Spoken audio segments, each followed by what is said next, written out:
లేఖనముల్లో రాయబడినటువంటి మాట అంటే దేవుని యొక్క వాక్యము ప్రభువైన యేసుక్రీస్తు జీవితంలో నెరవేర్చబడినట్టుగా చూస్తాం. Even till the death. ఆయన మరణంతో సహా. He was just a small word, I thirst. ఆ చిన్న మాట, నేను దప్పికొనుచున్నాను.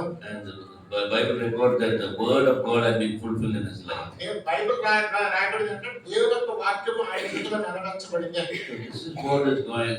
This is what is called 30, 60 and 100-fold giving fruit to the Lord. కనుక దీన్ని 30దంతలుగా 60దంతలుగా 100దంతలుగా దేవుని కొరకు ఫలించిందని చెప్పబడ్డాం. So 100% is actually the entire scripture was fulfilled in the life of the Lord Jesus Christ. 100% అంటే లేఖనములు అన్ని కూడా ప్రభువైన యేసుక్రీస్తు వారి యొక్క జీవితంలో నెరవేర్చబడ్డాయి. He had actually lived the whole word of God. కనుక దేవుని యొక్క వాక్యం అంతటా ఆయన జీవించాడు. So we must have this desire in our own hearts. మన హృదయాలు, సొంత హృదయాల్లో ఈ యొక్క ఆశ మనలో కలిగి ఉండాలి. Lord, let thy word be fulfilled. ప్రభువా నీ వాక్యం నాలో నెరవేర్చు. But if the word of God has to be fulfilled, దేవుని యొక్క వాక్యం మనలో నెరవేర్చబడినప్పుడు we will be taken into various trials. మనం చాలా కష్టాలు కూడా పడతాం, పరీక్షలు పడతాం. Because the Lord Jesus Christ was hanging on the cross, thirsty, that word I thirst, he could say that word I thirst, and the word of God got fulfilled. ప్రభువైన యేసుక్రీస్తు శిలువలో వేలాడుతూ దప్పికొని ఉన్న కారణం చేత నేను దప్పికొనుచున్నాను అన్నాడు. నేను దప్పికొంటానన్న దేవుని యొక్క వాక్యం నెరవేర్చబడింది. Most of us only know the promise of God are getting fulfilled. చాలా మందికి తెలిసిన విషయం ఏంటంటే దేవుడు ఇచ్చిన వాగ్దానం నెరవేర్చబడుతుందని మాత్రమే. But we must understand that through trials and tests in our life, the word of God can be fulfilled. మనం గ్రహించవలసింది ఏంటంటే మన జీవితాల్లో వచ్చే పరీక్ష పరిశోధన వలన దేవుని యొక్క వాక్యం మన జీవితంలో నెరవేర్చబడుతుంది. And when the word of God is getting fulfilled, that is the character that God is expecting of us. దేవుని యొక్క వాక్యం ఎప్పుడైతే మన జీవితంలో నెరవేర్చబడిందో అదే మన యొక్క గుణగణం, దేవుడు మన నుంచి కోరుతున్నది. That is the character of Christ. అది క్రీస్తు యొక్క స్వభావం. He alone fulfilled the entire law of God. దేవుని యొక్క ధర్మశాస్త్రం అంతా తన జీవితంలో నెరవేర్చగలిగిన ఏకైక వ్యక్తి. And he allows trials in our lives so that may be fulfilled in each and every person. ప్రతి ఒక్కరి జీవితంలో అలాగే నెరవేర్చబడాలని మన జీవితాల్లో కూడా ఆయన ఈ యొక్క పరీక్ష పరిశోధనలు తీసుకొస్తున్నాడు. So we must have this desire. ఈ యొక్క ఆశ మనలో కావాలి. And this word of God is fulfilled in the fellowship of God's people. దేవుని యొక్క వాక్యము దేవుని యొక్క పరిశుద్ధుల యొక్క సహవాసంలో నెరవేర్చబడుతుంది. As much as I try to maintain oneness, కనుక సాధ్యమైనంత వరకు ఏకత్వాన్ని పాటించాలి. in the morning we saw ఉదయకాలం మనం చూసాము, one of the most important truths of the Bible is Bible యొక్క ప్రధానమైన సత్యములో ఒకటి, that is intimacy with God. అంటే దేవునితో సాన్నిహిత్యం. Whenever I come to the Lord, I must ask what is God's expectation. కనుక దేవుడి దగ్గరికి ఎప్పుడు వచ్చినా దేవుడు నా నుంచి ఏం కోరుతున్నాడు అని మనం వెతుకుతున్నాము. When I read the Bible, Bible చదివినప్పుడు I must find out what is God's expectation for me. దేవుడు నా నుంచి ఏం కోరుతున్నాడు అని తెలుసుకోవాలి. Normally we come to the Bible only to get blessings. సాధారణంగా బైబిల్ దగ్గరికి వస్తామంటే ఆశీర్వాదాల కొరకే వస్తామా. But he has something that he wants from you. ఆయన నీ నుంచి ఏదో కావాలని కోరుతున్నాడు. Personally, వ్యక్తిగతంగా, through your family, కుటుంబం ద్వారా, and through your corporate life in the church. సంఘంలో ఉన్న సమిష్టి జీవితం ద్వారా. So when we surrender ourselves to the expectation of God, ఎప్పుడైతే దేవుని యొక్క ఆశల మేరకు మనం అప్పగించుకున్నామో, we have to live a life of oneness. మన ఏకత్వంతో కూడిన జీవితం కలిగి ఉండాలి. Then we will see that the word of God is getting fulfilled in our life. అప్పుడు దేవుని యొక్క వాక్యం మన జీవితంలో నెరవేర్చబడటం చూస్తాం. So in 1 Corinthians we see in that chapter 10. 1 కొరింథీ పత్రిక 10వ అధ్యాయం మనం చూస్తాము. We see 1 Corinthians chapter 10 and verse 16 and verse 17. 1 కొరింథీ 10వ అధ్యాయం 16 17 వచనాల్లో మనం చూస్తాం. What does Paul say? పౌలు ఏం చెప్తున్నాడు ఇక్కడ? Let's read together. అందరూ కలిసి 1 కొరింథీ 10వ అధ్యాయం 16 17 వచనాలు అందరూ కలిసి. Let's read together. అందరూ కలిసి. The cup of blessing is ఆశీర్వచనం ప్రార్థన క్రీస్తు రక్తంలో పాల్గొంచుట. మనం విరుచుకుంటే తినడానికి విశ్వాసంగా పాల్గొంచుట. we do many are one. మనమందరము ఒకటే విధంగా పాల్గొంచుకుంటున్నాం. ఒకటే అనేకులు మనమందరం Shall we pray? ప్రార్థన చేసుకుందాం. Gracious God, we come before thy throne of grace, and around thy precious word we plead and pray that thou mayest speak to our hearts. ప్రేమగలిగిన మా పరలోకపు తండ్రి, మీ యొక్క పాద సన్నిధిలోనికి మీరు మా హృదయంతో మాట్లాడాలని మీ స్థితికి వస్తున్నాం. Reveal what you expect of us. ప్రభు మా నుంచి మీరు ఏదైతే కోరుతున్నారో దాన్ని బయటపరచండి. You are not a silent spectator. ప్రభు మీరు మౌనంగా చూసేవారు కాదు. You are the builder of the church. మీరు సంఘమును కట్టేవారు. And you're building it with your expectations. ప్రభు మీరు కోరికతో మీ యొక్క మందిరాన్ని కడుతున్నారు. Therefore, help us to enter into the expectation of God. ప్రభు దేవుని యొక్క కోరిక అంచనా మేరకు మేము ఎదుగుటకు సహాయం చేయండి. Help us to surrender to the expectation of God. దేవుని యొక్క అంచనా మేరకు మమ్మల్ని మేము అప్పగించుకోవడం సహాయం చేయండి. Help us to live for your expectations and serve you for your expectations. మీ యొక్క అంచనా మేరకు మేము జీవించడానికి పరిచయం చేయడానికి సహాయం To చేయండి. this end, thou may speak to our hearts. ప్రభు ఈ యొక్క అంతం వరకు మా హృదయంతో మాట్లాడండి. Every word spoken may profit us.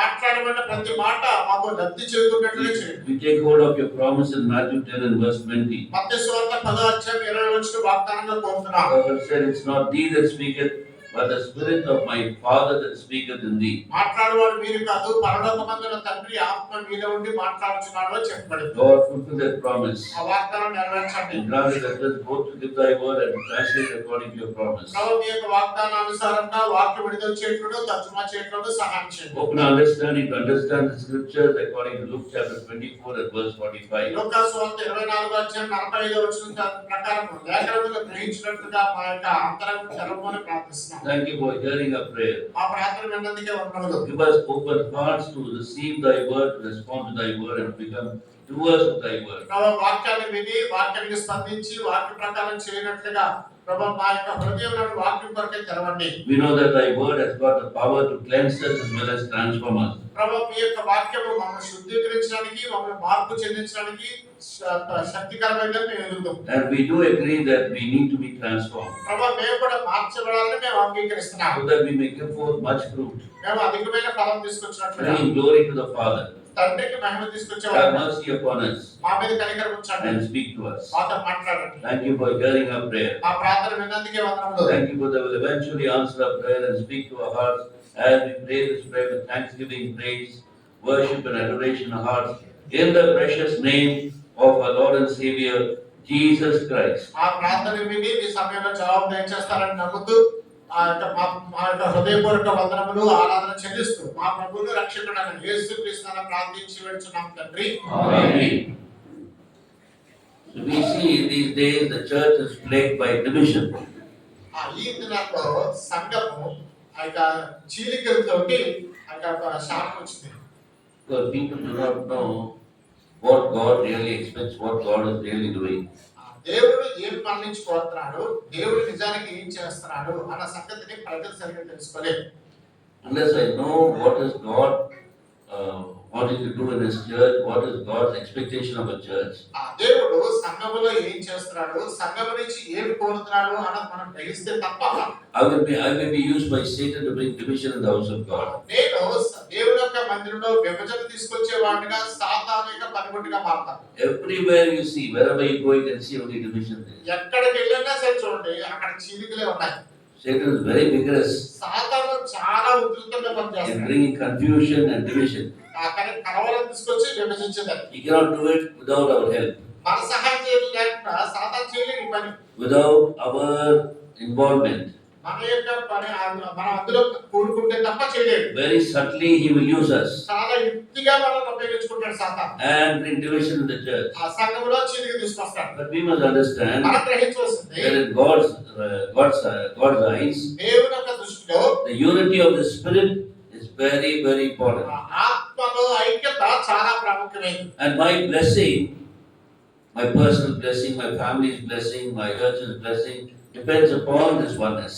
కనుక నా యొక్క వ్యక్తిగతమైన ఆశీర్వాదం కానివ్వండి, నా యొక్క కుటుంబ ఆశీర్వాదం కానివ్వండి, నా యొక్క సంఘ ఆశీర్వాదం కానీ నేను ఆత్మలో ఐక్యం కలిగి ఉన్న దాని మీద ఆధారపడు. So we saw that in 1 Corinthians chapter 10, 1 కొరింథీ 10వ అధ్యాయం మనం చూసాము. the cup of blessing.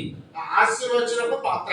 Why is Paul writing the cup of blessing? పౌలు ఈ ఆశీర్వచన పాత్ర ఎందుకు రాస్తున్నాడు? Because he writes that the blessing of God is in the church. ఆ దేవుని యొక్క ఆశీర్వాదము సంఘంలో ఉన్న సంగతిని అపోస్తలుడు పౌలు ఎరుగున్నాడు కనుక. the cup speaks about the entire church. ఇక పాత్ర సంఘమంతటి గురించి మాట్లాడుతుంది. And even as the bread is speaking about the church. ఇంకా రొట్టె కూడా సంఘం గురించి మాట్లాడుతుంది. So he said the blessing of God is in the church. కనుక దేవుని యొక్క ఆశీర్వాదము సంఘములో ఉంది. So the cup of we will be able to withdraw from the cup of blessing only according to the measure I'm contributing to the oneness of the church. సంఘం యొక్క ఐక్యతలో మనం ఎంత పాత్ర అయితే పోషిస్తున్నామో అంత మేరకు మాత్రమే ఆశీర్వచన పాత్ర నుంచి మనం దాని నుంచి పొందగలం. You see in the book of Ephesians. ఎఫెసీ పత్రిక Ephesians chapter 1. ఒకటో అధ్యాయం. Ephesians chapter 1 and verse 3. ఎఫెసీ పత్రిక ఒకటో అధ్యాయం 3వ వచనం. Let's read together, please. కలిసి చదువుకుందామండి. Blessed be the God and Father of the Lord Jesus Christ, who has blessed us with every spiritual blessing in heavenly places. Paul is writing to the Ephesian believers. పౌలు ఎఫెసీ విశ్వాసులకు రాస్తున్నాడు. God has already blessed us దేవుడు ఇప్పటికే మనల్ని ఆశీర్వదించాడు. with all spiritual blessings ఆ సమస్తమైన పరలోక సంబంధమైన ఆశీర్వాదాలతో that ఆశీర్వదించాడు. are in heaven. పరలోకంలో He has already blessed us. ఇప్పటికే ఆశీర్వదించాడు. It is already in the church. ఇప్పటికే సంఘంలో ఉంది. And you must know how to withdraw this blessing. ఈ ఆశీర్వాదాన్ని మనం ఎలా పొందుకోవాలో తెలుసుకోవాలి. You must know how to withdraw. ఎలా దాన్ని మనం తీసుకోవాలి, గ్రహించాలి. There was an old woman, ఒక వృద్ధాప్యమైన స్త్రీ ఉంది. illiterate. ఆమెకి చదువు రాదు. She was living in a small hut. చిన్న గుడిసెలో ఉండింది. And she had a small son. ఆమెకు ఒక చిన్న కుమారుడు ఉన్నాడు. So she did her very best, working very hard, going to house, washing vessels. And slowly she brought up this child. And he grew up to be a very great person. And studied well. And he went abroad also. కానీ ఆ చిన్న వాడిని ఎంతో కష్టం చేసి, కూలి నాలు చేసి, ఇంటింట పాచి పని చేసి, కష్టపడి చదివించింది. అతను కూడా చాలా చక్కగా ఎదిగాడు. తర్వాత ప్రయోజకుడయ్యాడు. మంచి ఉద్యోగం సంపాదించాడు. విదేశాలకు వెళ్ళాడు. So now he's gone abroad and he's sending money. ఆ విదేశాలకు వెళ్ళి అక్కడి నుంచి డబ్బు పంపిస్తున్నాడు. But in those days they can send from abroad, you can send money only by a draft. ఆ రోజుల్లో విదేశాల నుంచి పంపించాలంటే కేవలం డిమాండ్ డ్రాఫ్ట్ ద్వారా మాత్రం పంపించగలరు. Today I don't know whether you know what is demand draft. Demand draft అంటే ఇప్పుడు ఉన్నవాడు తెలుసో లేదో కూడా నాకు తెలియదు. Those days you have to send only through demand draft. ఆ రోజుల్లో కేవలం డిమాండ్ డ్రాఫ్ట్ ద్వారా మాత్రమే పంపించగలిగేవారు. Checks can be used only in the domestic level. In the country. ఆ చెక్కులు అనేవి ఉన్న దేశంలో మాత్రమే పనిచేస్తాయి కానీ విదేశాలకు పనిచేయవు. But you can go to when you go to a foreign country and you want to send money to India. మీరు విదేశాలకు వెళ్ళి భారతదేశానికి డబ్బు పంపించాలంటే you go to the bank and they will give you a draft coupon. మీరు bank వెళ్తే draft coupon ఇస్తారు. You pay the money. దానికి కావాల్సిన రుసుము చెల్లిస్తారు. Money I want to send to this person. నేను ఇంత డబ్బు పలానా వారికి పంపించాలి. And then they will write a draft. అక్కడికి డ్రాఫ్ట్ రాస్తారు వాళ్ళు. And then you have to send it along with your letter to the person. ఈ డ్రాఫ్ట్ తో పాటు మీరు ఒక ఉత్తరం రాసి రెండు కలిపి పంపించాలి. So these days it's a different story. ఈ రోజులైతే తప్ప తేడా ఉందండి. But then, so he used to send a draft along with a letter to his mother. అక్కడికి కొడుకు ఆ విదేశాల్లో చదువుకోవడం పనిచేస్తున్నాడు. అక్కడ డ్రాఫ్ట్ తీసేవాడు, ఒక ఉత్తరం రాసేవాడు, తల్లికి The పంపించేవాడు. boy loved his mother very much. కుమారుడికి తల్లి అంటే అమితమైన ప్రేమ. He was very grateful to his mother. తల్లి విషయంలో చాలా కృతజ్ఞత భావం కలిగిన వాడు. Because she had brought him up in all difficulties. ఎంతో కష్టంతో నన్ను పెంచిందామే.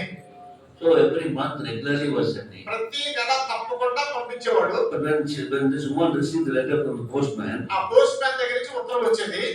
she saw the letter. సరే ఉత్తరం చూసేది. And England cover it is. I mean, that is the foreign cover is there. కనుక విదేశాల నుంచి పంపించేటువంటి ఇంగ్లాండ్ కవర్ ఉండేది. She tore it. చెప్పేది 2 pieces of paper are there. రెండు కాగితాలు ఉండేది. She's not able to read it also. అదేంటో చదవడం రాదానికి. Oh, what is this? ఏంటో ఇది. My son, he went abroad. I thought he would send some money. డబ్బులు పంపిస్తాడేమో He did అనుకున్నాను. not send any money. డబ్బులు ఏమీ పంపించట్లేదు. What happened? ఏమైందో. Maybe he didn't earn this month anything. అంటే ఈ నెల జీతం రాలేదేమో. So she did not have any suspicion about her son. And she took the letter, put it in the roof. కనుక ఆ కుమార్తె మీద అపోహ పడలేదు. కానీ ఈ యొక్క విషయాలు ఈ యొక్క ఉత్తరాలన్నీ తీసి పైన అటంలో దాచిపెట్టేది. So the small hut with all she leaves there. Coconut leaves. ఆ కొబ్బరాలతో చేయబడింది ఉంది. దాంట్లో దాచిపెట్టేది. So she kept on putting on the letter. Every month he's sending money. ప్రతి నెల పంపించేవాడు డబ్బులు. He's thinking, what is this? My son has forgotten me. He's sending letters. నా కొడుకు నన్ను మర్చిపోయాడు, నన్ను ఇలా విడిచిపెట్టేశాడు అనుకునేది You know, తీసుకెళ్ళి అప్పు పెట్టాడు. you know very well I cannot even read. నేను చదవలేనన్న సంగతి కూడా తెలుసు నా కొడుకుకి. But then what is it? Only papers, not in 1 rupee note. ఒక్క రూపాయి కూడా లేదు, ఒక కాగితం పంపిస్తున్నాడు అంతే ప్రతి నెల. What can I do? నేనేం చేయగలను? So she was living that that also became dilapidated. ఈ కాలానికి ఈ దగ్గర డబ్బులు లేక స్థామత లేక ఉన్న వేసుకున్న గుడిసి కూడా శిథిలావస్థకు వచ్చేసింది. 2 years have gone. 2 సంవత్సరాలు అయిపోయింది. So the son is coming up for a vacation. అక్కడికి 2 సంవత్సరాల తర్వాత ఆ యొక్క కుమారుడు సెలవు తీసుకుని ఇంటికి వచ్చాడు. He thinks that his mother would have built a nice house now. He said, అనుకుంటున్నాడు, నేను పంపించిన డబ్బుతో నా తల్లి చక్కని ఇల్లు కట్టుకుంటది. in those days he sent 10,000 rupees every month. ఆ రోజుల్లోనే నెల నెల 10,000 రూపాయలు పంపించేవాడు. So when he came, he saw it's also falling apart. అక్కడికి ఇక్కడికి వచ్చి చూస్తే ఆ బిల్డింగ్ కాదు కదా, ఉన్న గుడిసి కూడా కూలిపోయే స్థితిలో వచ్చింది. And he was wondering whether this is the house. ఇది ఆయన ఇల్లు కాదని ఆశ్చర్యపడుతున్నాడు. Then an old woman with a small stick, she is coming out. అక్కడికి ఒక వృద్ధాప్యంలో స్త్రీ కన్న కొడుకుతూ బయటకు వస్తుంది. She is about to die also. చనిపోయే స్థితిలో ఉంది ఆమె.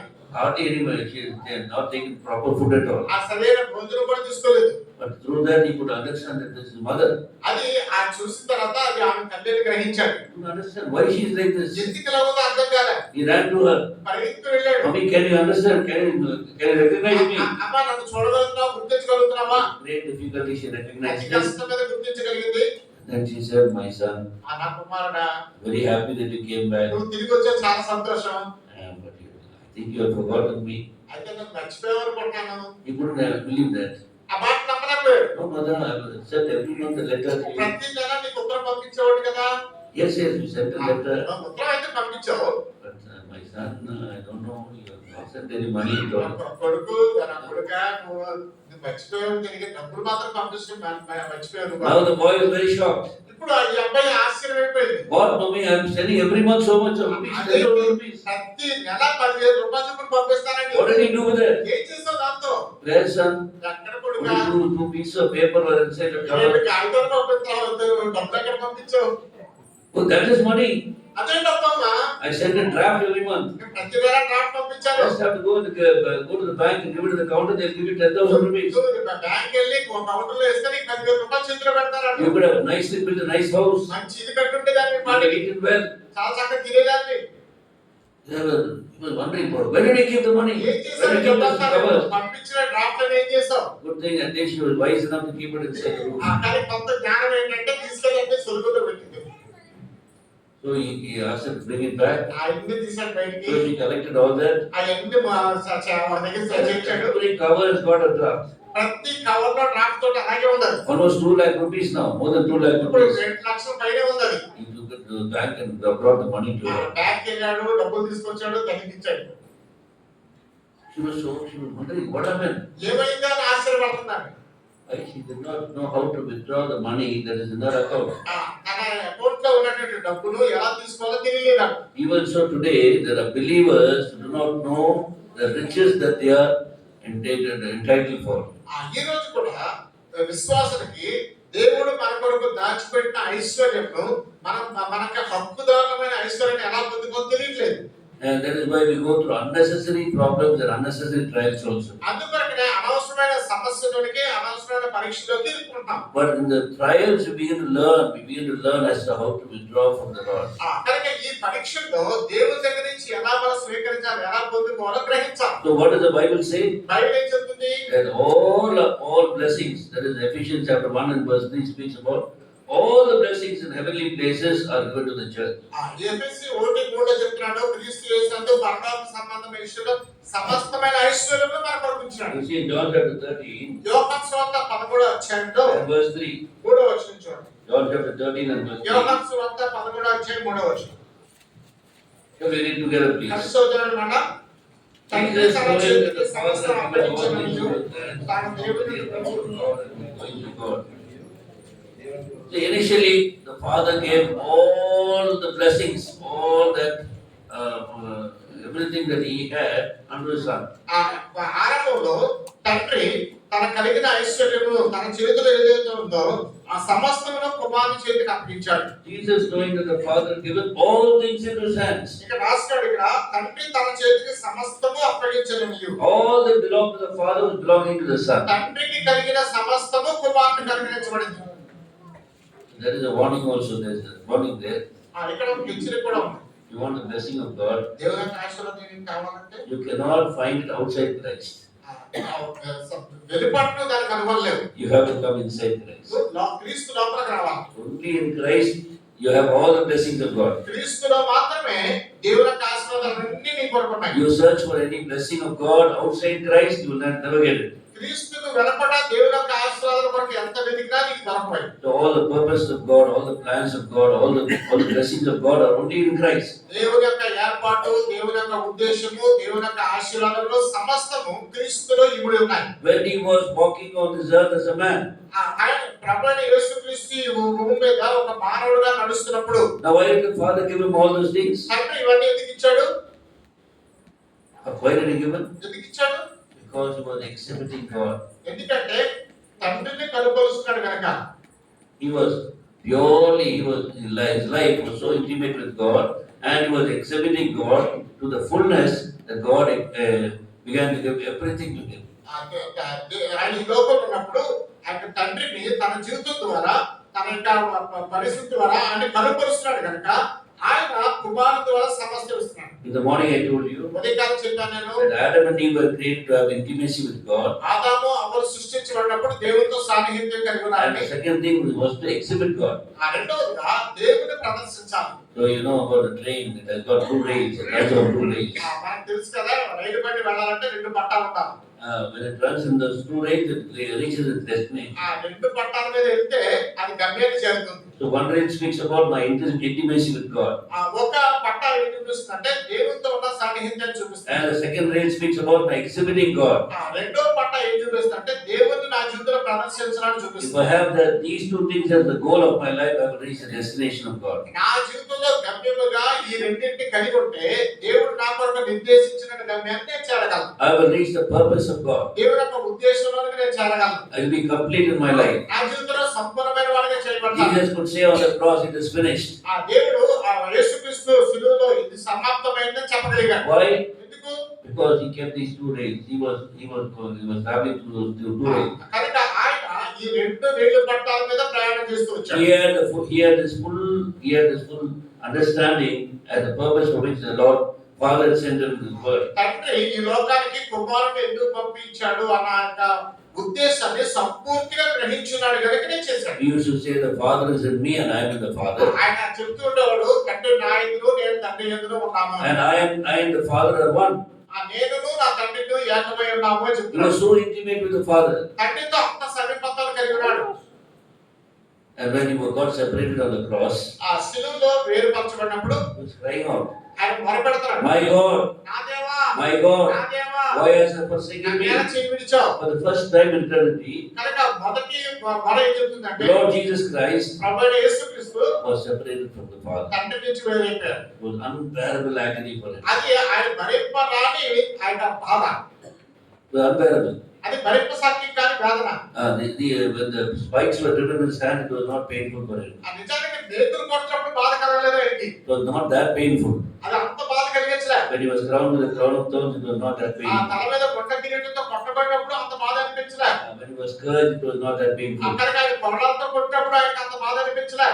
When he was hoisted on the cross, when he was lifted on the cross, it was not that painful. అక్కడికి శిలువ మీద లోపల పెట్టడానికి ఎత్తి కుదించినప్పుడు కూడా ఆయనకి ఆ బాధ లేదు. All the humiliation, all the reproaches, all the insults were not that painful. అక్కడికి ఈ నింద, అవమానము, బాధ ఇవన్నీ కూడా అంత బాధ కలిగించలే. Of course, it was a little painful. He used to groan, but he never screamed like that. కానీ కొద్దిగా బాధ వచ్చింది, దాంట్లో మూలిగేవాడు, కానీ ఈ రీతిగా మొరపెట్టలేదు, గట్టిగా అరవలేదు. But when he was separated from the అది Father, తండ్రి నుంచి వేరైపోయినప్పుడు, when he was literally forsaken by the ఆ Father, నిజంగా తండ్రి విడిచిపెట్టినప్పుడు భరించలేక broke his heart. హృదయం He బద్దలైపోయింది. began to cry out కనుక గట్టిగా మొరపెడుతున్నాడు, so loudly.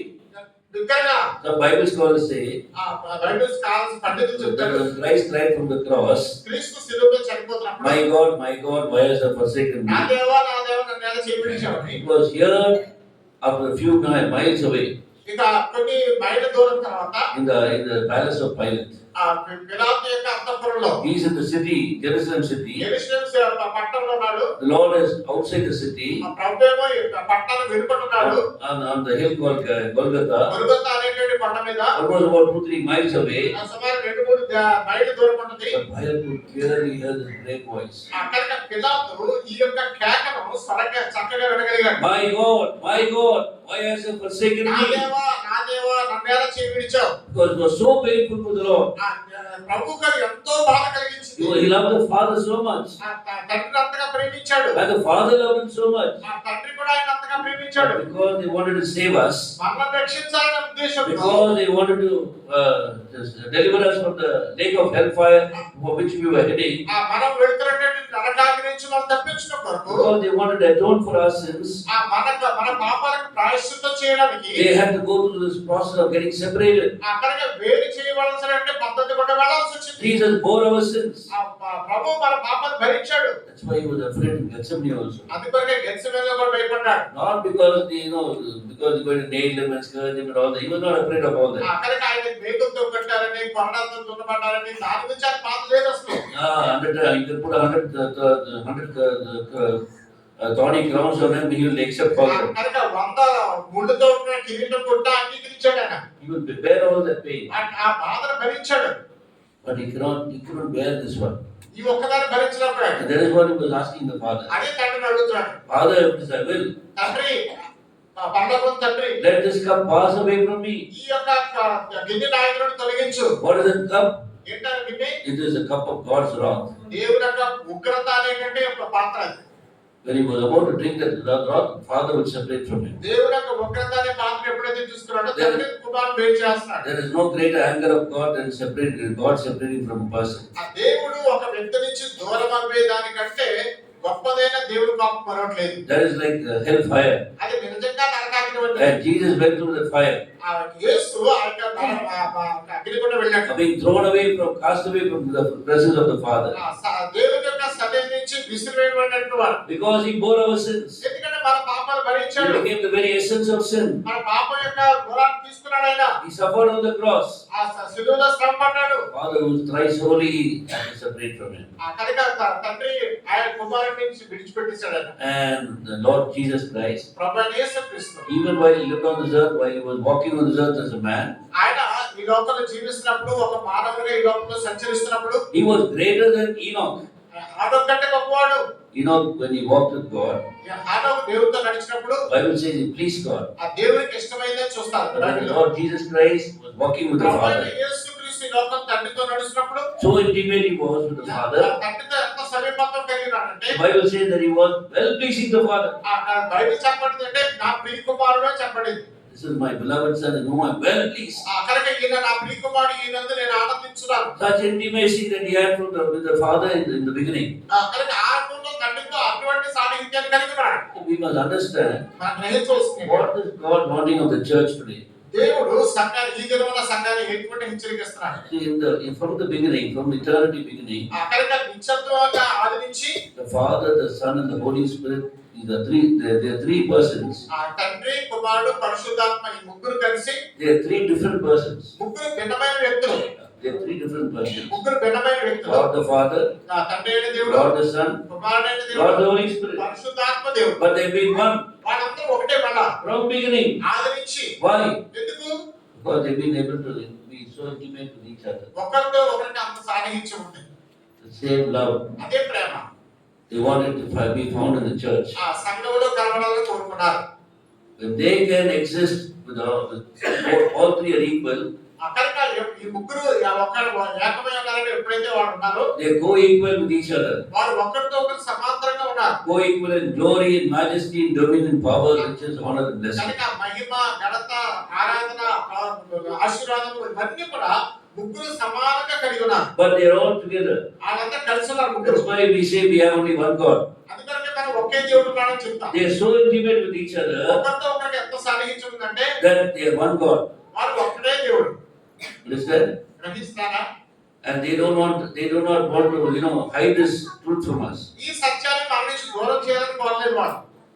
We can't understand this great mystery of God. దేవుని యొక్క గొప్ప బలమాన్ని మనం సరైనదిగా గ్రహించలేకపోతాం. But what we must be excited about and surprised is the way they have been keeping together. కనుక మనము ఆశ్చర్యపడవలసింది, ఉత్సాహం చెందవలసింది ఏంటంటే ఏ విధంగా ముగ్గురు కలిసి ఉన్నారు అని. The oneness they have exercised. వారు సంపాదించిన ఈ యొక్క ఏకత్వం It's because of the love అది ప్రేమ బట్టి for each other. ఒకరి కొరకు ఒకరు, Honor they give each other. ఒకరి కొరకు ఇచ్చే ఘనత. Look at the Lord Jesus Christ. యేసుక్రీస్తు చూడండి, When he came in his word for ఆయన our లోకానికి వచ్చినప్పుడు salvation, మన కొరకు what did he do? ఏం చేశాడు? He humbled himself unto the Father. తను తండ్రికి తగ్గించుకొని వినయంతో అర్పించాడు. And when he spoke about the Holy Spirit, పరిశుద్ధాత్మ గురించి he was మాట్లాడినప్పుడు co-equal with the Lord Jesus ప్రభువైన Christ. యేసుక్రీస్తుకి ఎంత సమాంతరంగా ఉన్నాడంటే He says in John chapter 16, యోహాను సువార్త 16వ అధ్యాయంలో he చెప్తాడు, will glorify me. అతను నన్ను మహిమపరచును అంటాడు.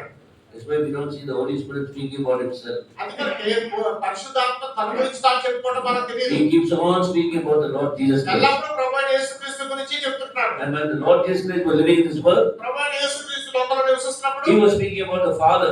ఆయన తండ్రి గురించి మాట్లాడుతున్నాడు. So we must understand this. ఇది మనం గ్రహించాలా.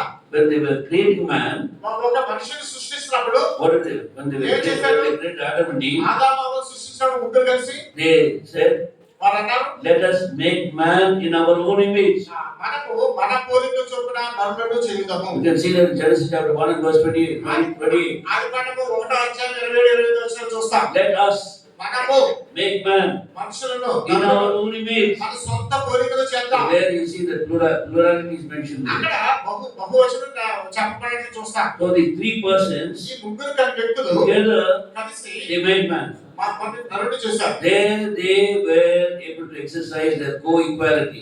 వారు తమ యొక్క ఐక్యమును అంటే ఇద్దరు సమాంతరంగా ఉన్న సంగతిని ప్రదర్శించారు. Their status of co-equality. కనుక వారు ముగ్గురు కూడా ఒకటే అన్న ఉద్దేశాన్ని బయలుపరిచారు. They planned it together కలిసి ఏర్పాటు చేశారు. and they executed it together. వారు దాన్ని కలిసి చేశారు దాన్ని. But when it came to salvation of mankind, అయితే మనుషుని వేరుపరచడానికి వచ్చేసరికి you see once again they maintained their oneness. మళ్ళా ముగ్గురు కలిసి ఏకత్వాన్ని ప్రార్థించారు. What did Lord Jesus Christ say to the Father? ప్రభువైన యేసుక్రీస్తు తండ్రితో ఏం చెప్తున్నాడు? In the council of God in heaven, పరలోకంలో ఉన్నటువంటి దేవుని యొక్క సమాలోచనలో he tells the Father, తండ్రితో ఉంటున్నప్పుడు no, I go. ప్రభువా నేను వెళ్తాను. I go as a savior. ఒక రక్షకుడిగా వెళ్తాను. For which reason he had to humble himself. దాని కొరకు తను తగ్గించుకోవాల్సి వచ్చింది. He had to humble himself. తను తగ్గించుకోవాల్సి And he వచ్చింది. had to live in this world for 33.5 years. 33 సంవత్సరాలు ఈ లోకంలో నివసించాల్సి In వచ్చింది. subjection to the Father. తండ్రికి లోబడి Very difficult. చాలా కష్టం. Very, very difficult. చాలా కష్టం అది. And then we see the Holy Spirit. ఆ తర్వాత పరిశుద్ధాత్మ Now దేవుడు he is being sent by the Lord Jesus Christ. ప్రభువైన యేసుక్రీస్తు ద్వారా పంపించబడ్డాడు. And now this is his age. ఇది పరిశుద్ధాత్మ యుగం.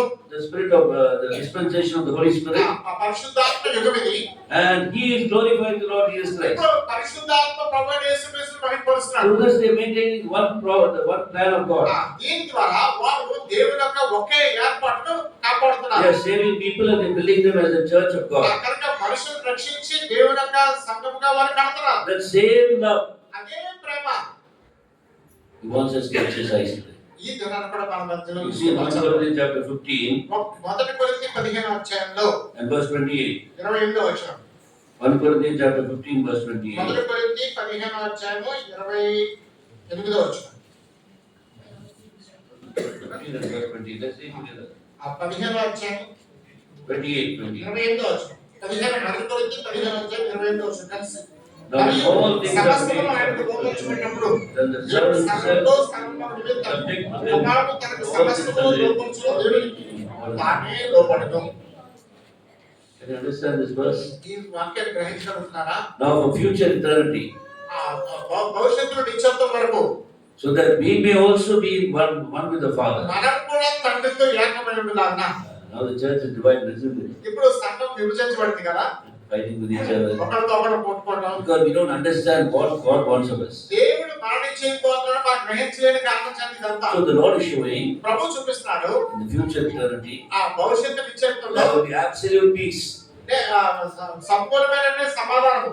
Because ఎందుకంటే he will be subject to the Father. ఆయన తండ్రికి లోబడి ఉంటాడు.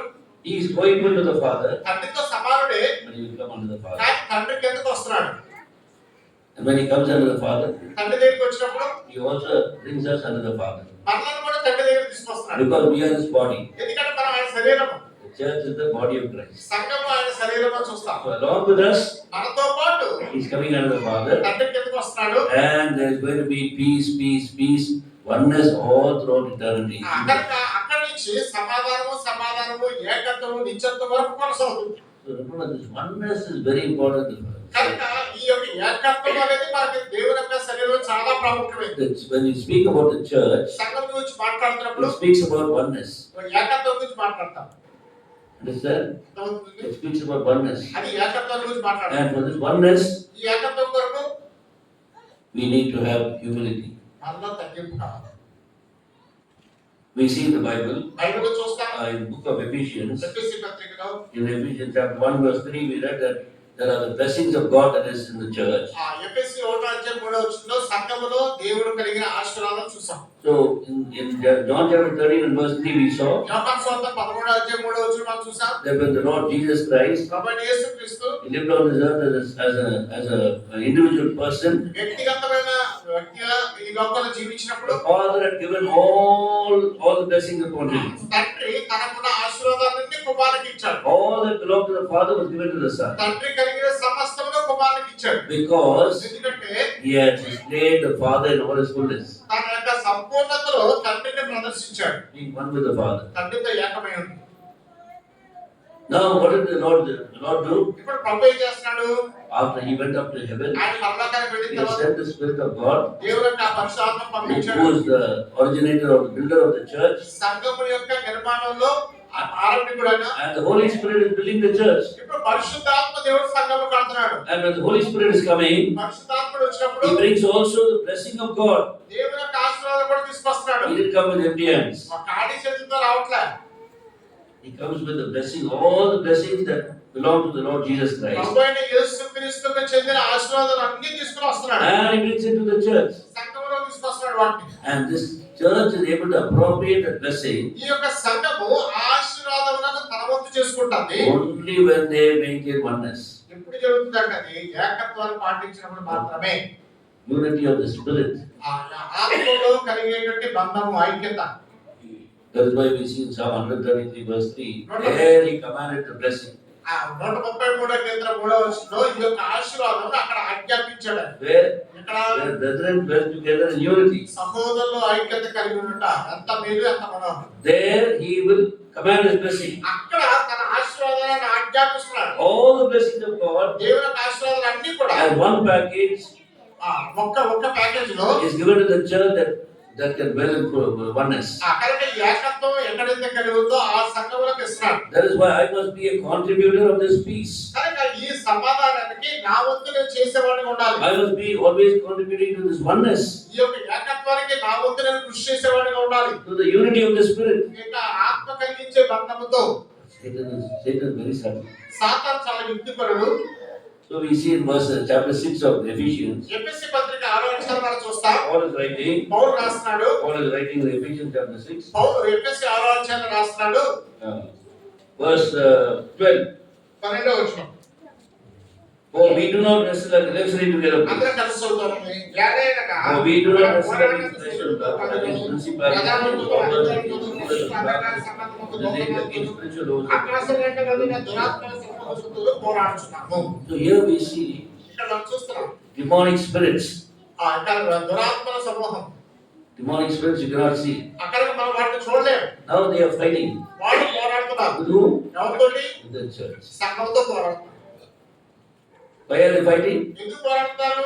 To disturb this oneness. ఈ యొక్క ఏకత్వాన్ని నాశనం To చేయడానికి. disturb this unity of the Spirit. ఆ ఆత్మ కలిగించే ఐక్యతను కలవరపరచడానికి. Can you understand? గ్రహిస్తారా? This is the battle of the church. ఇది సంఘము చేసే పోరాటము. Because Satan knows very well about the blessings that have been given to the church. ఆ సాతానికి బాగా తెలుసు సంఘములకు ఇవ్వబడిన ఆశీర్వాదాలు ఏంటేంటో. So it is fighting ఈ యొక్క పోరాటము so that the people of God may not enjoy the blessing. ఆ దేవుని యొక్క ప్రజలు దేవుడు ఇవ్వాల్సిన ఆశీర్వాదాలు పొందకుండా ఉండాలి. They may not enjoy the blessing personally. ఆ వ్యక్తిగతంగా ఆశీర్వాదం రాకూడదు. They may not enjoy the blessing of God in their families. దేవుని యొక్క ఈ ఆశీర్వాదం కుటుంబానికి రాకూడదు. And they may not enjoy the blessing of God corporately in the church. ఈ దేవుని యొక్క ఆశీర్వాదము స్థానిక సంఘము సమిష్టిగా కూడా అనుభవించకూడదు. By which also the universal church also is also hindered from the full blessing of God. అక్కడ దేవుని యొక్క సంపూర్ణమైన ఆశీర్వాదం రాకుండా ఈ యొక్క దురాత్మ సమూహం పోరాడుతున్నారు. So very subtly he works. కానీ ఎంతో యుక్తిగా పనిచేస్తాడు. What does he do? ఏం చేస్తాడు? He does everything possible using us to divide the church. సంఘమును విభజించడానికి మనలను ఉపయోగించుకుని చాలా జాగ్రత్తగా పనిచేస్తాడు. And then he put the blame on others. ఆ తర్వాత ఈ నిందత కాస్త ఇంకోటి మీద వేస్తాడు. See, it is he who is doing that. చేసేదంతా సాతానే. But what we see and makes us to see the people who are opposing us. అక్కడ మనకేం జరుగుతుందంటే మనుషులు మనకు వ్యతిరేకంగా కనబడుతున్నారు. And Paul, who could discern all these things, అవును వీటన్నిటిని వివేచించగలిగాడు. so don't look at man. మనుషులు చూడొద్దు. Behind him. అక్కడికి అతని వెనకాల ఉన్నాడు There are చూడాలి. principalities and powers of the air. అక్కడ ప్రధానులు తర్వాత ఈ యొక్క అంధకార సంబంధ లోకరాజులు ఉన్నారు. You have to fight against them. వారికి వ్యతిరేకంగా పోరాడాలి. He doesn't say that you be quiet. నువ్వు నోరు మూసుకుని ఉండుకో చెప్పట్లేదు. You fight not with the brethren. నువ్వు సహోదరులతో పోట్లాడమని చెప్పట్లేదు. They are people just influenced by the evil spirits. వారు దురాత్మ ద్వారా ప్రభావితం చేయబడే మనుషులు మాత్రమే. All those who are dividing the church are influenced by the జ్ఞాపకం పెట్టుకోండి, సంఘాన్ని ఎవరైతే ముక్కలు చేస్తారో సాతాను చేత ప్రభావితం చేయబడేవారు వాడు. They are very vigorous in this. సాతాను దీంట్లో చాలా చురుగ్గా ఉన్నాడు. He cannot in any way hinder your salvation. మీ యొక్క రక్షణ ఏమాత్రం తీసివేయలేడు. You are saved నువ్వు రక్షించబడ్డావు for eternity. నిత్యత్వం కొరకది. But he can hinder you from enjoying the blessing of God while you live on this earth. నువ్వు ఈ భూమి మీద నివసిస్తుండగానే దేవుని యొక్క ఆశీర్వాదం నువ్వు పొందకుండా ఆటంకపరచగలదు. He doesn't want the church to enjoy the fullness of God's blessing. సంఘము దేవుని యొక్క సంపూర్ణమైన ఆశీర్వాదం పొందకుండా ఆపుతున్నాడు. See, when Paul is going to the Colossians, he says, I want to come to you in the fullness of the blessing of the gospel. ఆ పౌలు కొలొస్సీలకు రాసినప్పుడు దేవుని యొక్క సర్వ సంపూర్ణతతో మీ ఎదురుకు వస్తున్నానని చెప్పాడు. The fullness of the blessing of the gospel. ఆ సువార్త యొక్క సంపూర్ణతతో మీ ఎదురుకు వస్తున్నాను. Salvation is only a small part of that blessing. ఆ దేవుని ఇచ్చే ఆశీర్వాదాల రక్షణ అనేది చిన్న భాగం మాత్రమే. But while we are living here, మనం ఇక్కడ జీవిస్తుండగా God wants us to enjoy the full blessing. దేవుడు సంపూర్ణమైన ఆశీర్వాదం మనం అనుభవించాలని కోరుతున్నాడు. And that is in the church. అది సంఘం ద్వారా మాత్రమే. That is the church that is exercising the fullness of the Holy Spirit, of the fullness of the unity of the Spirit. ఆ సంఘము ఆత్మ కలిగించే ఐక్యతను దాని యొక్క సంపూర్ణతను అనుభవించగలిగిన స్తోత్రం ఉంది. So let's understand మన గ్రహిద్దాం that Ephesians chapter 1 and verse 3 ఎఫెసీ 1:3 and Ephesians chapter 6 and verse 12, ఎఫెసీ 6:12 they have a connection. ఆ రెండింటి మధ్యలో బంధం ఉంది. Why is Satan fighting? ఎందుకు ఈ పోరాటము? Because he wants to hinder us from enjoying the blessing of God. దేవుడు మనకి ఇచ్చినటువంటి ఆశీర్వాదాలు అనుభవించకుండా సాతాను మనల్ని ఆటంకపరుస్తున్నాడు. So in between we see in these chapters, ఈ మధ్యలో అధ్యాయం చూస్తే in the book of Ephesians we see the 6 chapters. ఎఫెసీలో మొత్తం 6 అధ్యాయాలు చూస్తా. So when we read that, ఆ చదివినప్పుడు we'll understand the truths as to how to maintain this oneness. ఈ ఏకత్వాన్ని ఎలాగ పాటించాలి అన్నటువంటి సత్యాన్ని మనం చూడగలం. In chapter 2 we see రెండో అధ్యాయంలో చూస్తా that the house of God or the church of God is called the building of God. రెండో అధ్యాయంలో దేవుని యొక్క సంఘమును అది దేవుని యొక్క మందిరము అంటే కట్టడం అని చెప్తున్నాడు. See Ephesians chapter 2 verse 21 verse 22. ఎఫెసీ రెండో అధ్యాయం 21-22 వచనాలు. Verse 21 verse 22. 21-22 వచనాలు. ప్రతి కట్టడము ఆయనలో చక్కగా అమర్చబడి ప్రభువునందు పరిశుద్ధమైన దేవాలయం ఒకటి వృద్ధి పొందుచున్నది.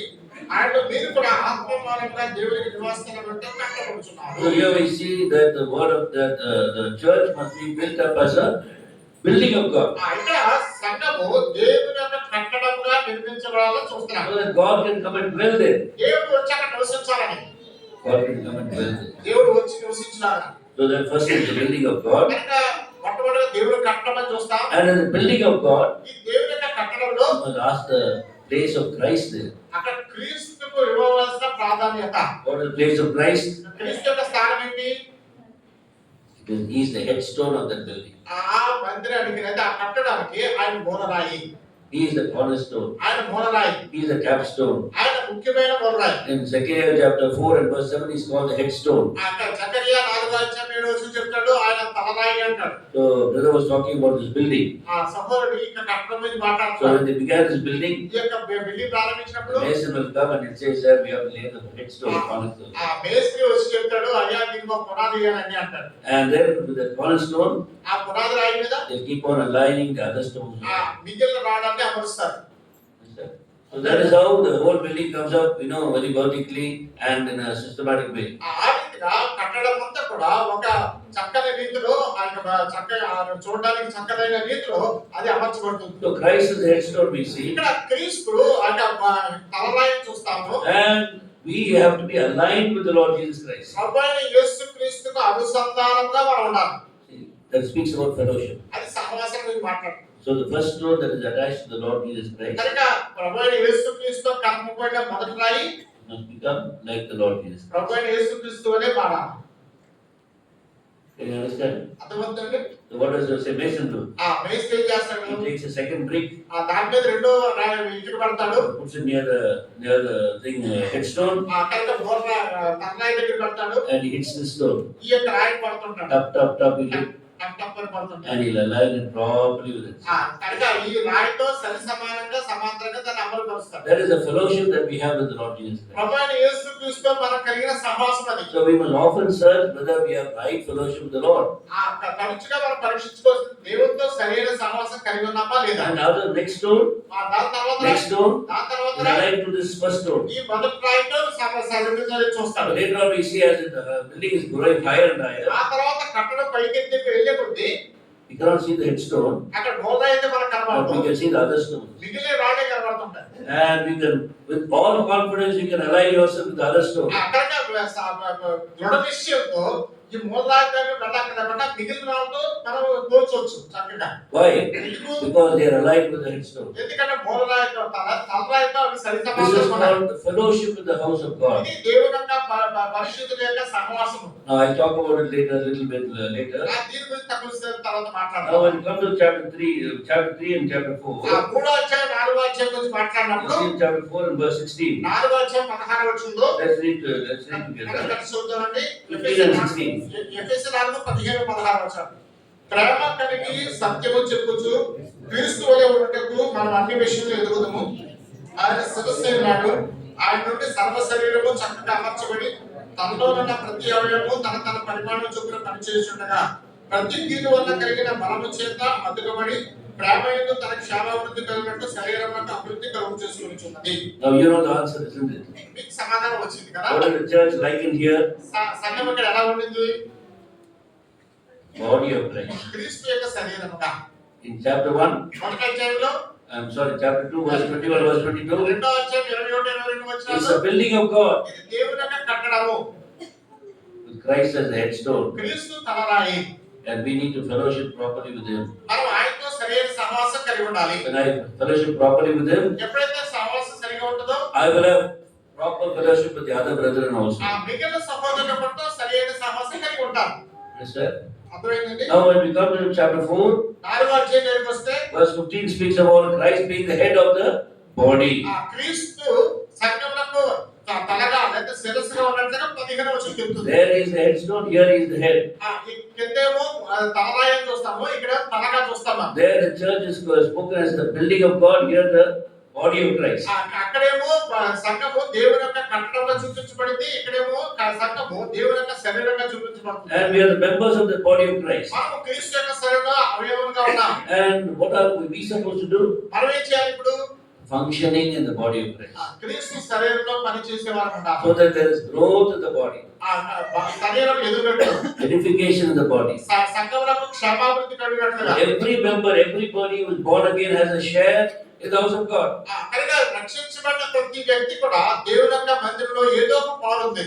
That is the vision of the church. అది సంఘం యొక్క దర్శనం. That is the vision that the Bakshi had from the Lord.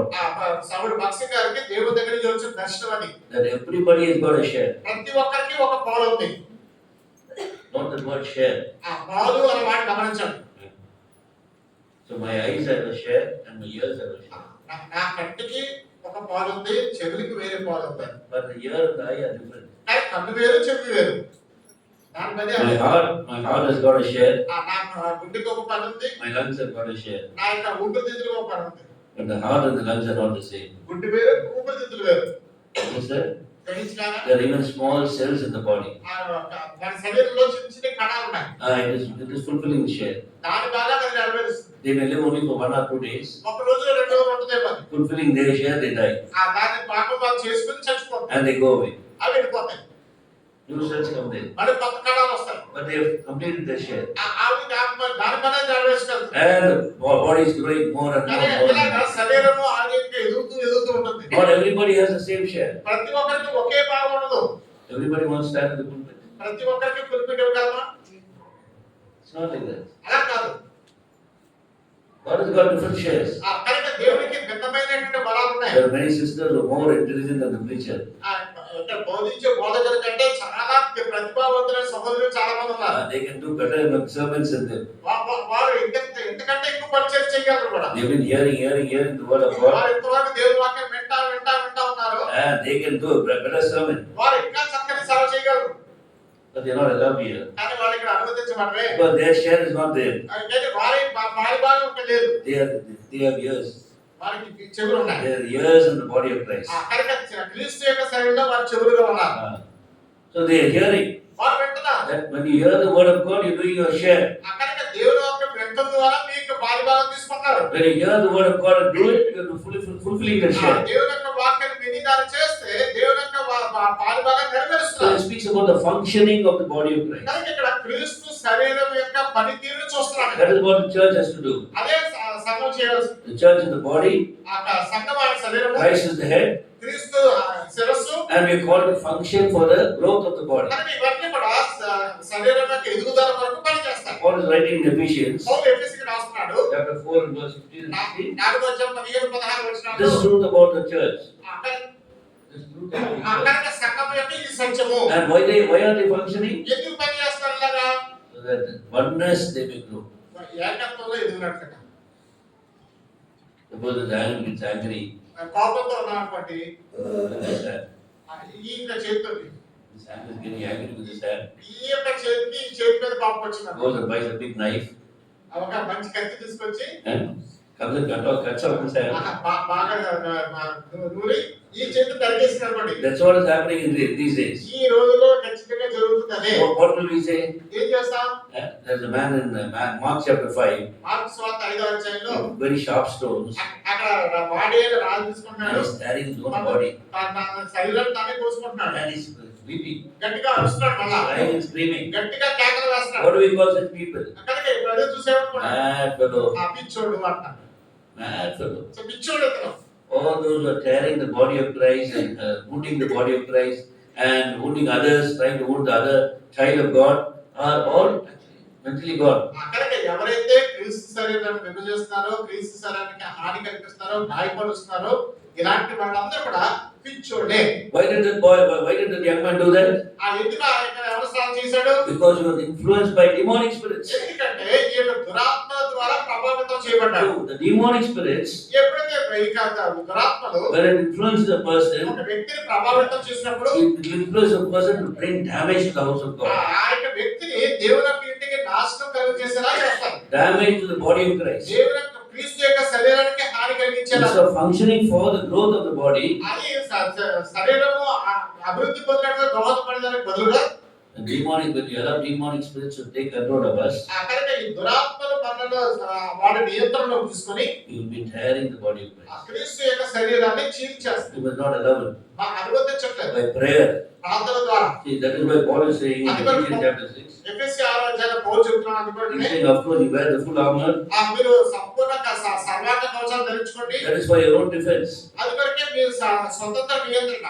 Protect yourself. మిమ్మల్ని మీరు కాపాడుకోవడానికి. Now, you cannot just merely be protecting yourself. మిమ్మల్ని మీరు కాపాడుకోవడం కాదు కానీ You also have to fight against these evil spirits. మీరు కూడా ఈ దురాత్మల సమూహంతో You పోరాడాలి. have to wrestle against these evil spirits. ఇంకా ఈ దురాత్మ సమూహంతో మనకు వ్యతిరేకత ఉంది. So, two very important weapons he is giving. కనుక రెండు ముఖ్యమైన ఆయుధాలు మనకి ఇస్తున్నాడు. One is ఒకటి the word of God, దేవుని వాక్యము, understanding properly the word of God, దేవుని వాక్యాన్ని సరైనదిగా గ్రహించడం, and sharing the word of God. దేవుని వాక్యాన్ని పంచుకోవడం. Okay, and second is రెండవది another offensive weapon.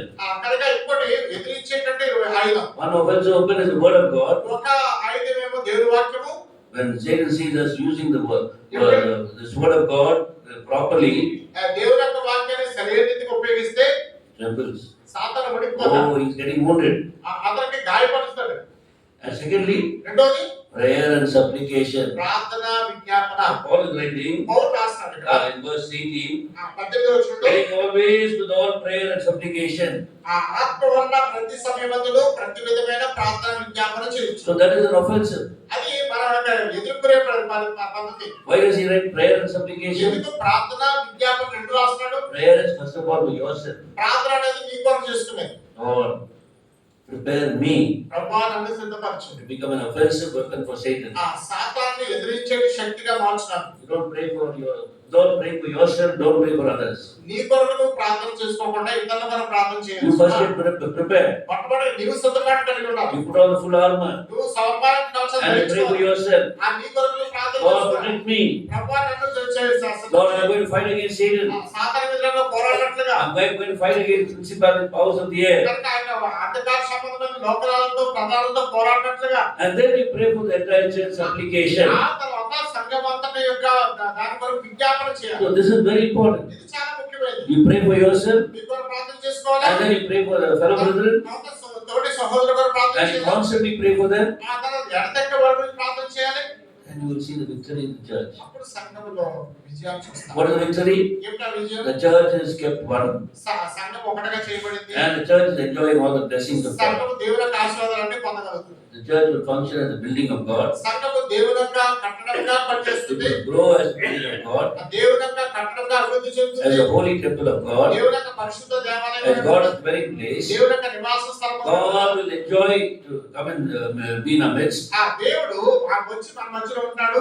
And then secondly, రెండోదిగా body of Christ. క్రీస్తు యొక్క శరీరం. It will also grow as a body. అది కూడా ఒక శరీరంలో ఎదుగుతుంది. Suppose the parents have a child, ఒకవేళ తల్లిదండ్రులు బిడ్డ ఉన్నాడు. 1 year old, ఒక సంవత్సరం after he cannot walk, నడవలేడు.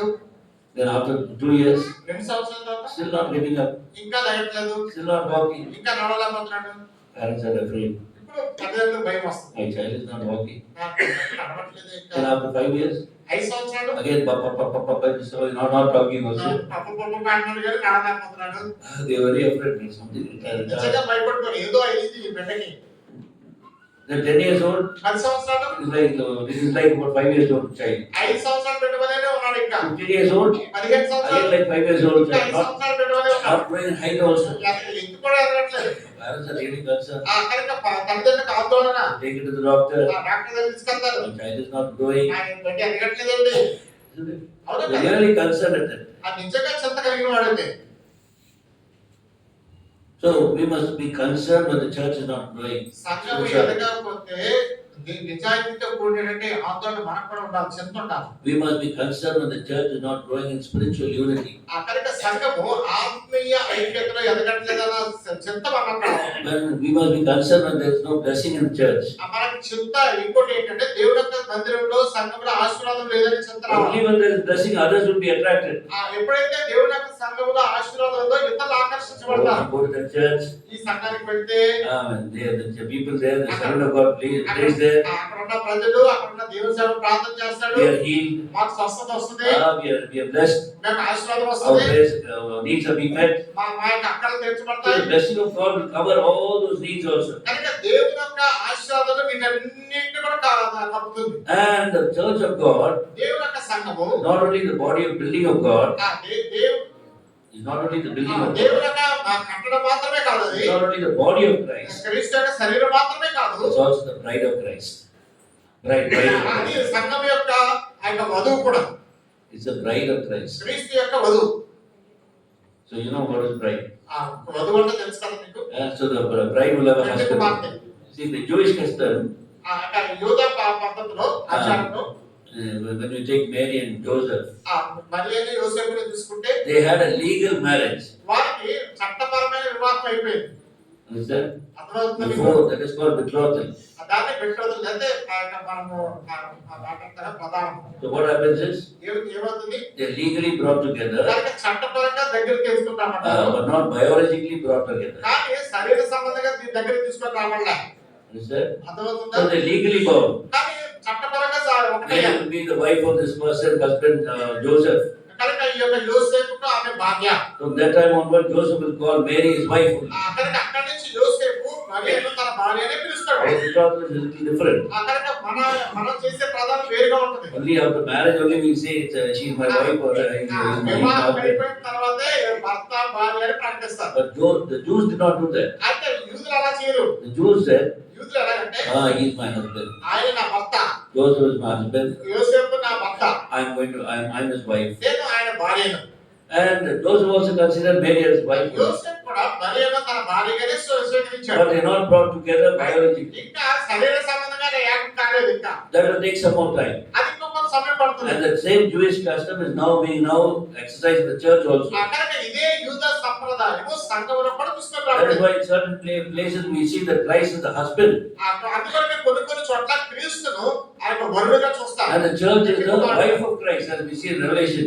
ప్రకటనలో చూసినట్లుగా ఇక సంఘములో క్రీస్తు యొక్క వధువుగా చూస్తారు. When Christ went to the cross, క్రీస్తు శిలువ మీదకి వెళ్ళినప్పుడు he has legally gained us as his wife. చట్టపరంగా భార్యను పొందుకున్నాడు. But there's going to be a marriage, real marriage going to happen. అయితే నిజమైన వివాహం పరలోకంలో కూడా జరుగుతుంది. That is going to be in heaven. అది పరలోకంలో The జరుగుతుంది. marriage of the Lamb, అది గొర్రెపిల్ల వివాహం. where we will literally come together. అక్కడ నిజానికి వాస్తవ రూపంలో మనం కలిసి The వస్తాం. church and the Lord Jesus Christ సంఘము ప్రభువైన యేసుక్రీస్తు కలిగి ఉంటుంది. will be united in the presence of the Father.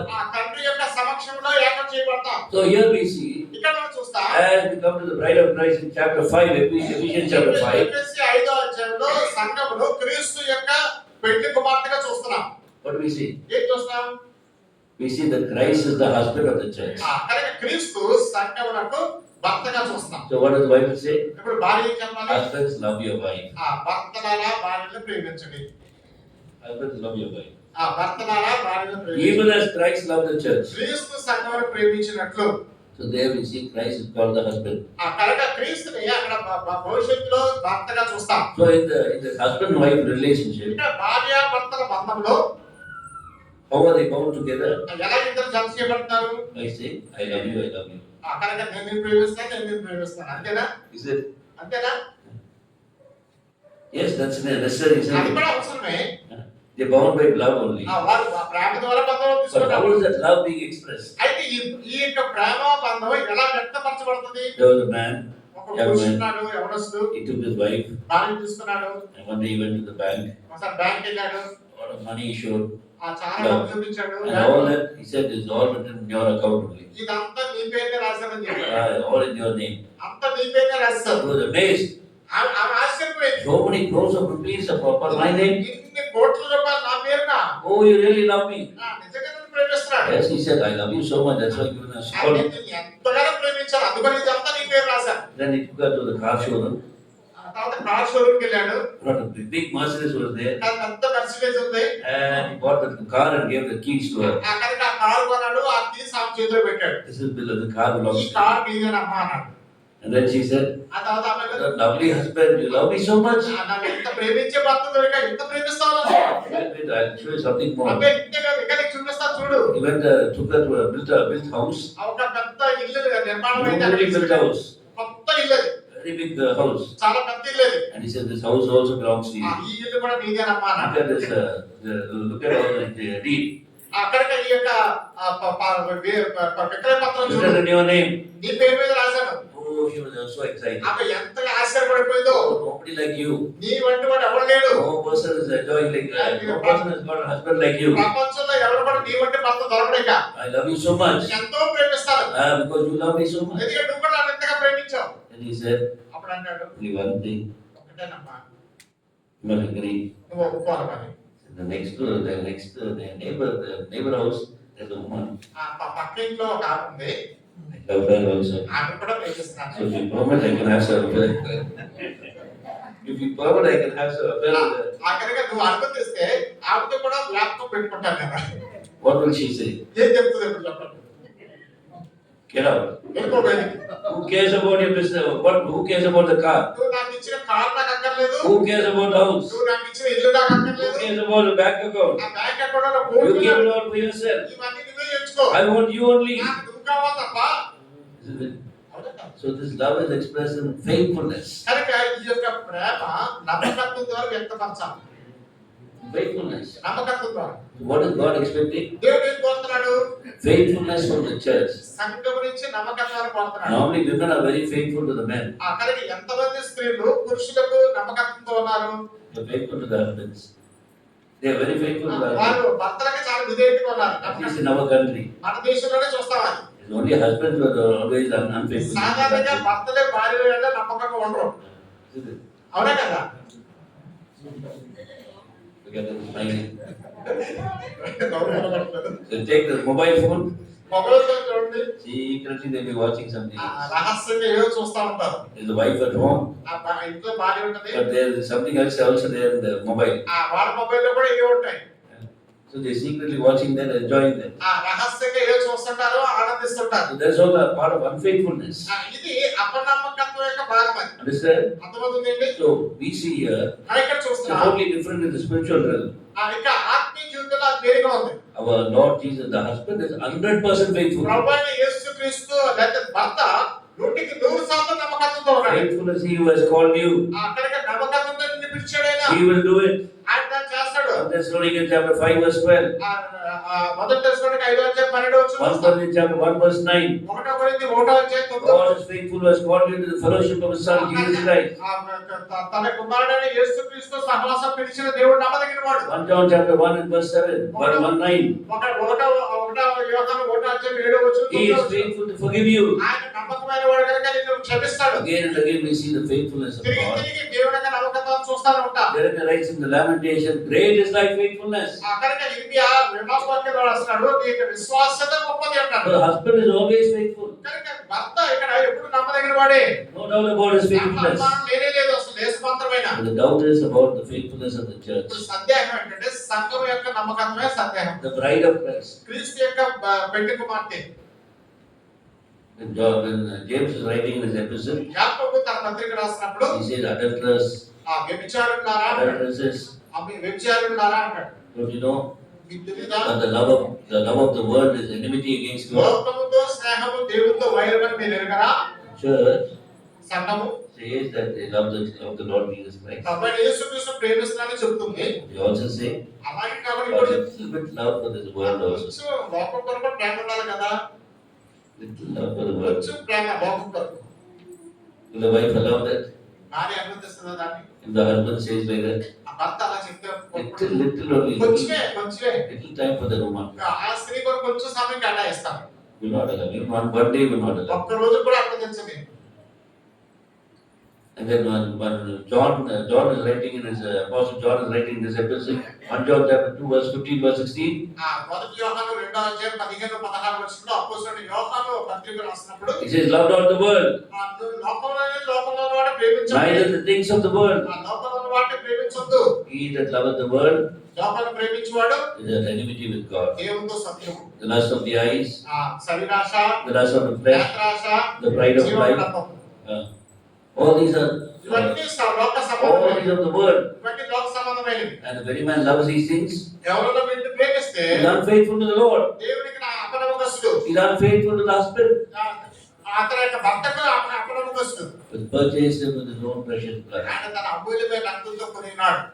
So here we see that love is expressed in faithfulness. ఈ యొక్క ప్రేమ నమ్మకత్వం ద్వారా వ్యక్తం చేయబడుతుంది. So the church has to be built up in faithfulness. సంఘము నమ్మకత్వం ద్వారా కట్టబడుతుంది. When all the believers విశ్వాసులందరూ are one in spirit to be faithful to the Lord Jesus Christ, ప్రభువైన యేసుక్రీస్తుకు నమ్మకస్తులుగా ఏకత్వంలో ఉండి ఆత్మలో ఐక్యం కలిగి ఉంటే they are a part of the bride of Christ. మనము క్రీస్తు యొక్క శరీరంలో భాగమై ఉంటాం.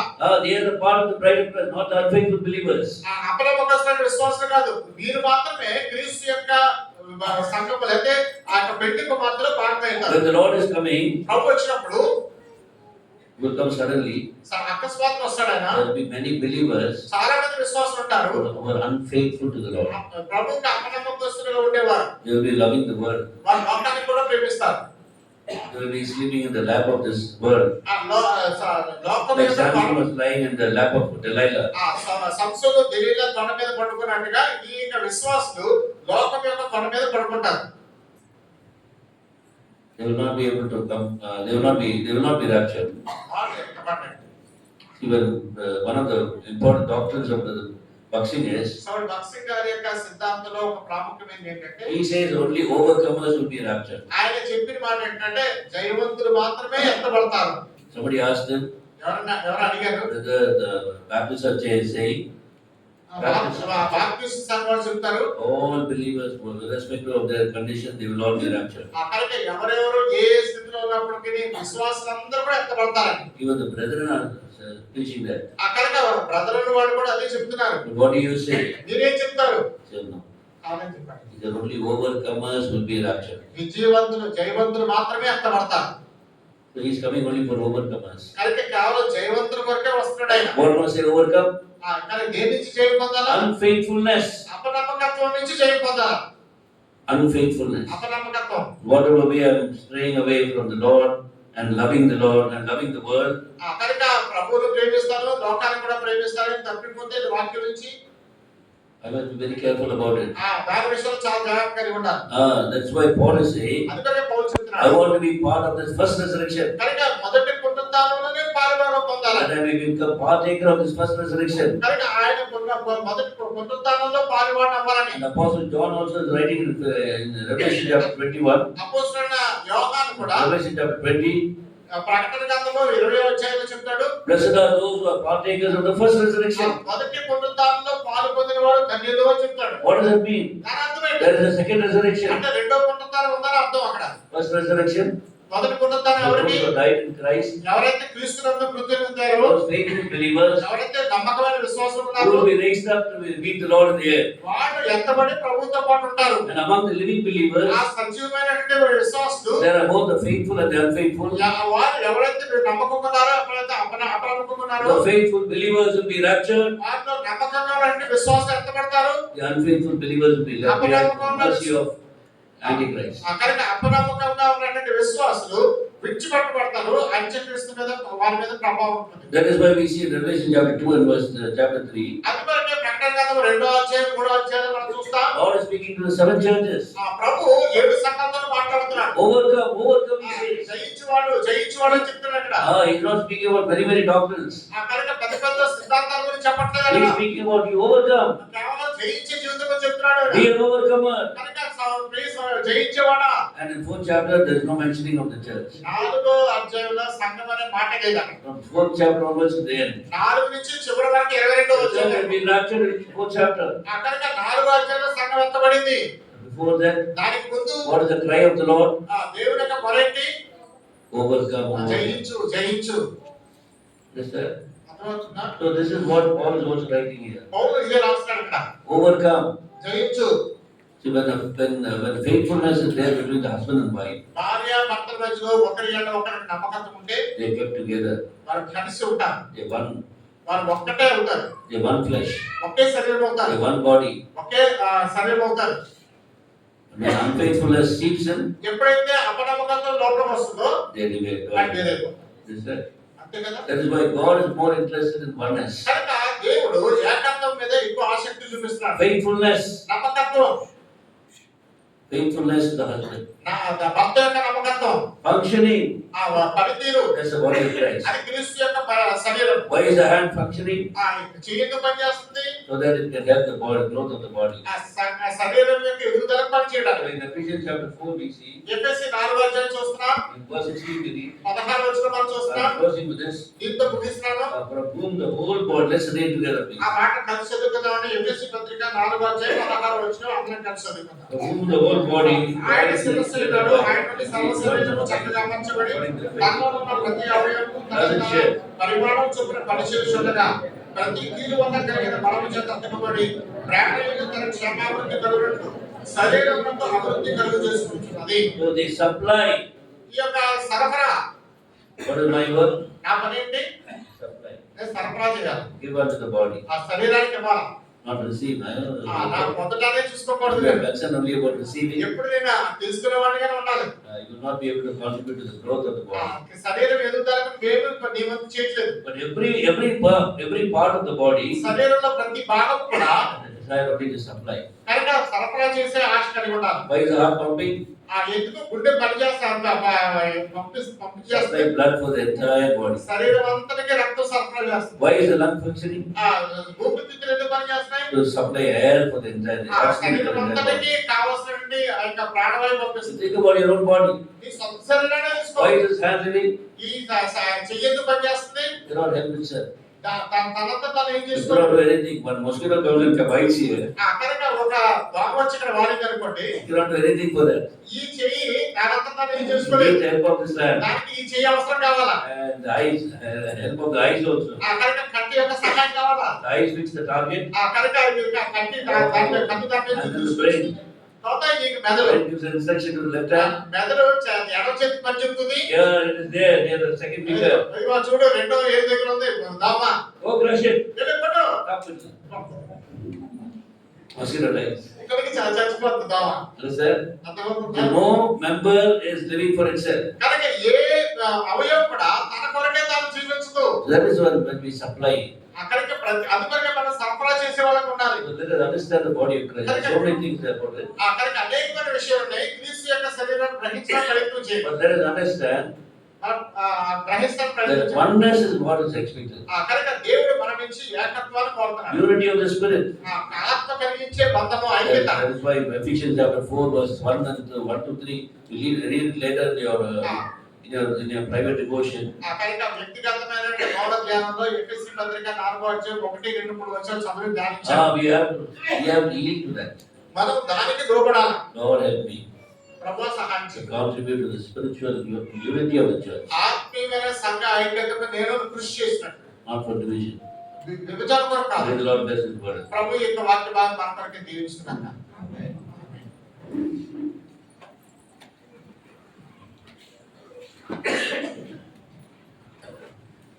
మోకరించండి, ప్రార్థన చేసుకుందాం.